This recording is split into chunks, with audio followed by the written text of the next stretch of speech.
So how to develop emotional maturity? It's a great question. We hear about it a lot from our clients, and we're going to talk about that today from a perspective of self-awareness. Now, to begin with self-awareness, we need to understand what makes up self-awareness, and we have settled in on this tool that we call the 4 lenses. We designed the 4 lenses using 4 colors. Makes it easier for people to remember, and they can apply it a lot quicker. So today, we're going to pretend that you're an orange, one of our 4 temperaments.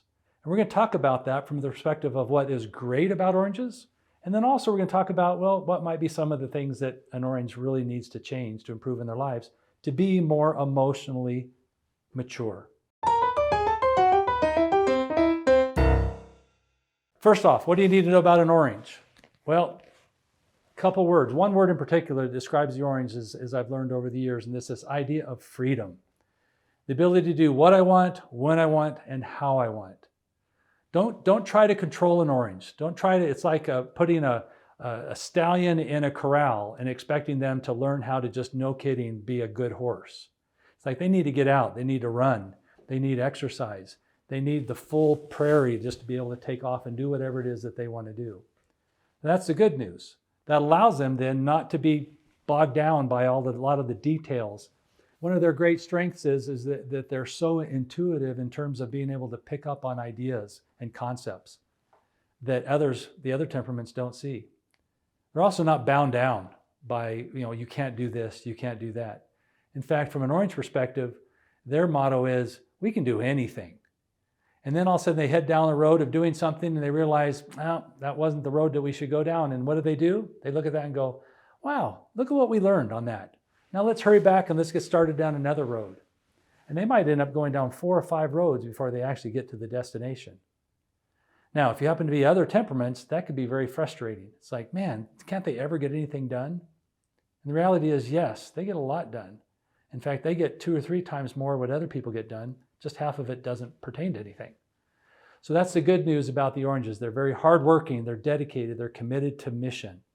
In fact, if they choose, and this is a key word here, if an orange chooses to engage with you on a project, there is nothing that will keep them from completing that project. Of all the 4 temperaments, they're probably the most committed when it comes to really getting something done. So, how does emotional maturity play out in this? What does low emotional maturity look like from an orange perspective? Well, let me give you a couple examples. You might have seen something like this happen. Imagine you're driving home from work. You're getting to your exit. And at your exit, every day at the end of the day, your exit's backed up by 30, 40 cars getting off that exit ramp. And so you do what every good, responsible adult will do, is they just pull in and get into line, and they wait for their turn to get off the exit. And while you're sitting there, a car goes driving by. And you know what's going to happen. In fact, you say to yourself, they better not try to cut in. And then at the very last minute, they're looking for that spot, at the very last minute, they just cut in, and then they get off the exit. And you go, what in the world? That's an example of a low mature behavior. See, a low mature orange, rules don't apply. They're mostly interested in themselves at a low level of maturity. Not a high level of maturity. They're interested in what's happening for the team and what needs to take place and some of the excitement that needs to happen as a team. But at a low level of maturity, they start to have some really pretty bad behaviors. Another example of a low mature behavior from an orange perspective would be, don't tell me what to do, right? They'll just totally disengage and literally just leave the team. They'll just walk out because they aren't getting their way. It's almost like a little temper tantrum. If you've ever been around a child who didn't get their way, if an orange doesn't get their way, watch out. If they're operating from a low mature level, because they'll just bowl right out of the way out of there, which has an impact on the relationships and the people that they're engaged with. So what's great about the oranges? Man, they're so good about their ability to be able to just move and get things moving. Some weaknesses, some low mature behaviors that have an impact. They don't necessarily want to follow rules. They don't necessarily want to follow processes. So how do you work with an orange, right? How do you help develop an orange? Or if you are an orange, what do you need to do to gain greater emotional maturity? Well, first, settle in and accept the fact that the greatness of who you are and, well, the strengths that come with that, But then begin to understand that the other temperaments have aspects that you need to learn to develop so that you can become even greater. You don't need to not become an orange and stay an orange. You need to become a mature orange. And as you do that, you gain in your emotional maturity.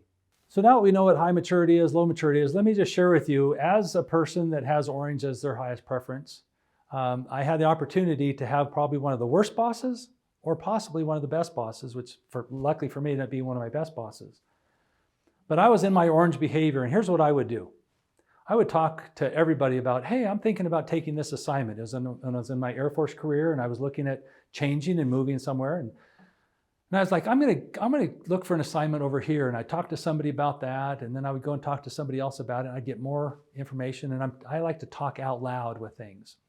My boss, who was the actually opposite of me, was a very high gold. And when I would go and sit down with her and I'd say, hey, I'm thinking about taking this assignment or looking at this assignment, she'd pull out her book and she'd start taking notes. And I didn't realize what she was doing. But what she was doing was she was recording what it is that I said I was going to do. And then about a week later, she'd say, so how's that assignment going, Dave? And I'm like, what assignment? She says, well, a week ago, you came to my office and you said you were going to go look into taking this assignment. And I just wanted to follow up and see what I could do to help. And honestly, in my mind, I had moved on past that. After I talked to everybody and realized that wasn't going to be a good assignment for me, I just shelved it and moved on. But she didn't. So my ability to just shelf things and move on worked for me, but didn't work for her. So in that case, it was a low mature behavior on my part. Whereas what I was able to do, because I understand now what's happening in dynamics, I went and I sat down with her and I explained to her, I said, you know what? I apologize right up front, because what she said to me was, I don't know that I can trust you. And that really shook me again. It's like, what do you mean you can't trust me? She says, well, you say you're going to do things and then you don't do them. What do you call that? And I'm kind of like, okay, so let me explain a little bit about me and my personality and temperament. And let me explain a little bit more about, I think, you and what I understand you to be. And so now as we move forward, well, first off, this is how I process and make decisions, is by talking to a lot of people about that. So we had this great conversation. So what we agreed to do is that when I would come in to talk to her about something, she says, listen, when you come in to talk to me, let's do one of two things. I'm going to ask you this question. Dave, are you thinking about doing this, or have you decided to do it?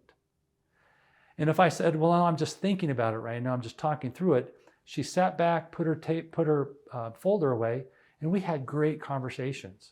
That was a mature approach on both of our parts, to be able to say, listen, I know what you need. But then if I said, no, I'm planning on doing this, then she pulled her book out and then she took the notes, and then we had an accountability for each other of how to complete that task. So worst boss could have been for me not to understand that.